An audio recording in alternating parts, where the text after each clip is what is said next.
So Resident Evil 4, the game that revolutionized the survival horror genre, catapulting this franchise to a whole new level with as many additions to gameplay and theme, to the return of one of our favorite protagonists from Resident Evil 2. We had the chance to see this game bear fruit to what the rest of the franchise will be like from here on out, heavily influencing the series for years to come. Anyways, what is up you guys, this is DeVuH, and in this video I'd like to invite you guys as we delve in and cover why Resident Evil 4 was considered by many RE fans out there the best in the series, where we cover the many topics ranging from its story, just gameplay, and much more. So stay tuned to the end of the video and let me know what you guys think about this game overall. Anyways, before we get started, please don't forget to smash that like and subscribe button, and feel free to share this video with a friend or on any other social media outlets out there. I'd really appreciate the support. Alright, so let's start off with the premise of Resident Evil 4 and how again it deals with another potential bioorganic disaster. So RE4 starts off 6 years after the events of Raccoon City, where it's stated that the Umbrella Corporation has finally crumbled after an order of the US government suspending any business conducts,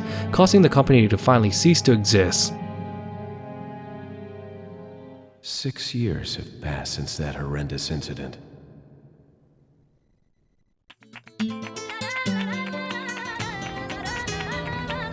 I received special training via a secret organization working under the direct control of the president. I was to assume the responsibility of protecting the new president's family.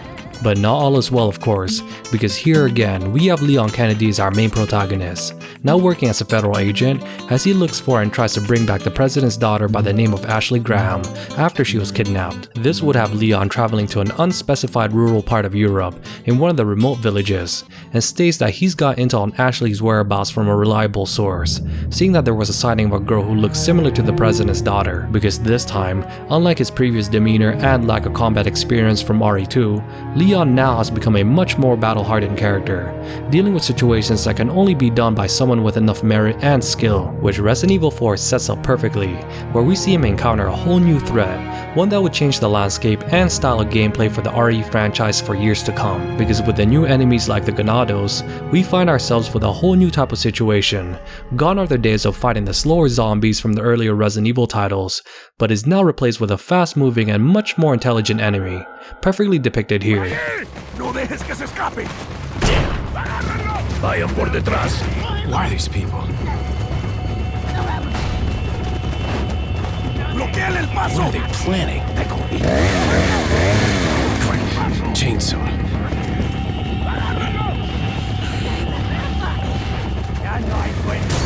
Shit.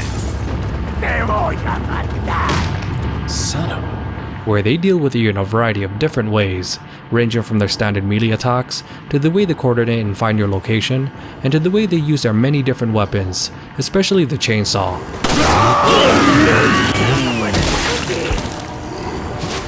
Which this brings us to the Resident Evil gameplay style change that we would see for the next several entries in the series, because now, gone are the days of the fixed camera angles, the pre-rendered backgrounds, and the slower paced style of gameplay, which is now replaced with an over-the-shoulder aspect, as we work mostly with a red dot aiming laser to pinpoint the locations where we want to hit the enemies, to the extra variety of moves and counters, which will be mixed up with our gunplay, allowing us to shoot enemies at a particular area, then finish off with a melee.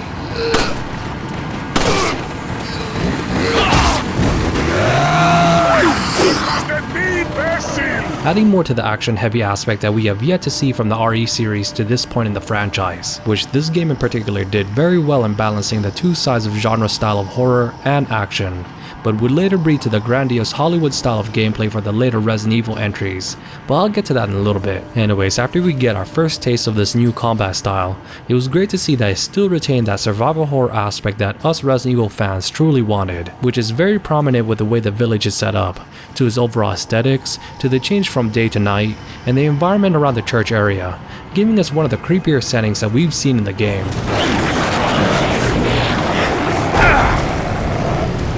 So all in all, with all this culminating with the new sets of foes, it gives us a fresh new take in the franchise. So as we travel along and find our way fighting the hordes of new BOWs, making us wonder if we'll be able to handle such adversary. With one great example of this is our encounter with the El Gigante.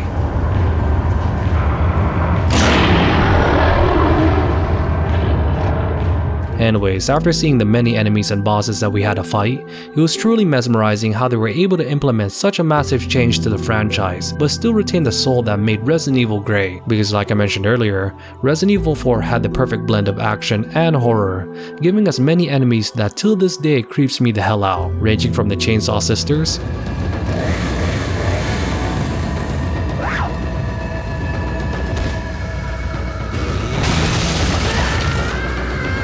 to the many bosses,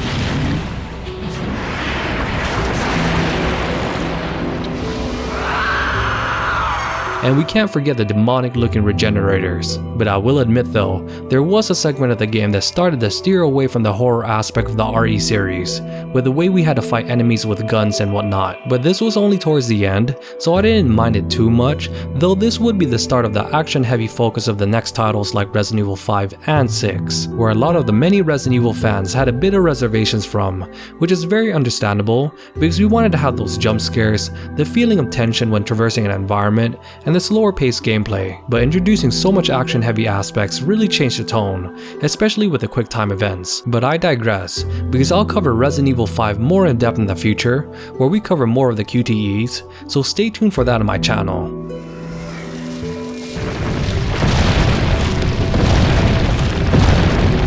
Anyways, as we continue on playing as Leon, we encounter many other characters that may or may not be such a fan favorite, ranging from Lewis and the ever so mysterious Ada Wong to Ashley, the main reason as to why Leon was sent to this exact mission, because as we play through, we get that same partner style of combinations like we saw from the previous entries, like Resident Evil 2, but this time, we're relegated to being the bodyguard of the president's daughter, as most of the time, she's deemed helpless against our enemies, and we have to maneuver around to maybe find her some safe spots to hide.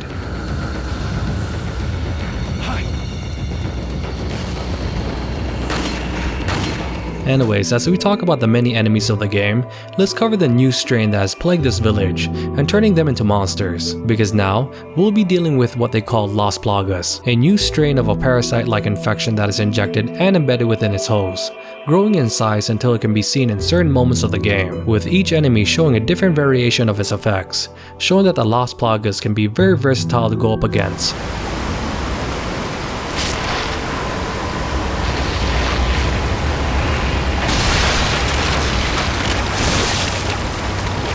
Also, with this new parasite strain, the main antagonist by the name of Osmond Sadler has a different way of dealing with his foes, because with the Las Plagas' help, he's able to control the ones infected, becoming its servants without any will to fight it off, hence explaining the many Ganados, and why the villagers have succumbed to following Sadler's orders. This in turn would give us a new dynamic that we haven't seen as well, because compared to the older titles, where we fight off the many mindless zombies that were infected with the T-virus, instead the Las Plagas opens the door to a whole new breed of enemies that retain their intelligence, almost making them more human-like instead of monsters, which again emphasizes more to the controversies of the next several action-heavy installments of this franchise, because as I've hammered down on this particular subject many times already in this video, I don't think it can be said enough how drastic of a change this has caused for the series as a whole, because like I mentioned earlier, yes, this game balanced out the horror and action, giving the perfect blend that made this game the best in the series to some fans, but this in turn would have us fighting more human-like soldier style of enemies, taking away from the horror aspect that we all wanted, which the later one-third of the game really emphasized,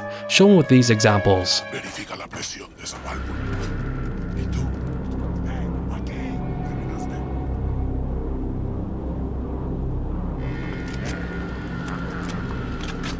¿Viste algo? No hay problema. Damn.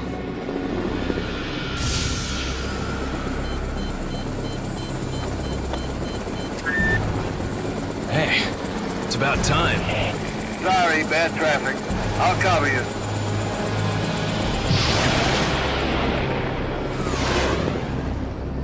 But in the end, Resident Evil 4 has revolutionized the franchise with its gameplay style change, to the many memorable enemies, and the interesting storyline of Leon, as we watch him again take the mantle of being one of the best characters of the franchise. Anyways, what do you guys think overall about Resident Evil 4? Do you think the changes they made was for the better of the franchise? Or do you think the repercussions of the changes made it difficult for the next couple of installments to succeed? So please let me know what you guys think in the comment section down below. Also, if you guys enjoyed this content, please don't forget to hit that notification bell icon so you guys can be alerted when I upload my next video. Anyways, thank you guys so much for watching, and as always, you guys have a great rest of your day, and this is Hey DeVuH, signing out.